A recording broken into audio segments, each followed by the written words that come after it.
কিশোরগঞ্জ সদর উপজেলার ব্রাহ্মণকচুরি গ্রামের এক ধনাঢ্য হিন্দু পরিবারের বাড়িঘর ভাঙচুর ও লুটপাটের অভিযোগ পাওয়া গেছে স্থানীয় বিএনপি নেতা ও সাবেক ইউপি চেয়ারম্যান ইদ্রিস আলীর বিরুদ্ধে। গত ৫ই আগস্ট সোমবার বিকালে এই হামলা ও লুটপাটের ঘটনা ঘটে। শুক্রবার সন্ধ্যায় সরেজমিন পরিদর্শন করে দেখা যায় বাড়িটির বাইরের ভিতরের হামলা ও লুটপাটের ভয়াবহ চিত্র। স্থানীয়রা জানায় ৩০ থেকে ৪০ জন হামলাকারী ২ দফা হামলা ও লুটপাট করে ৩টি ট্রাকে করে বাড়ির সমস্ত মালামাল, আসবাবপত্র, স্বর্ণালংকার সহ প্রায় ১৫ লাখ টাকা লুট করে।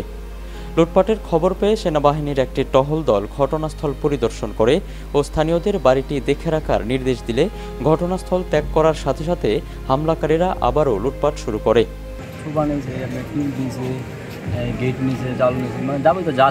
চাল ডাল জিনিসপত্র খাবারের সব নিচে গেটটা ভাঙে নিয়ে গেছে।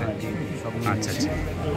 এ বিষয়ে জানতে চাইলে জেলা পূজা উদযাপন পরিষদের সাবেক সভাপতি ও জেলা গণতন্ত্রী পার্টির সভাপতি অ্যাডভোকেট ভূপেন্দ্র ভৌমিক দোলন বলেন, ঘটনাটি খুবই দুঃখজনক ও আতঙ্কের বিষয়।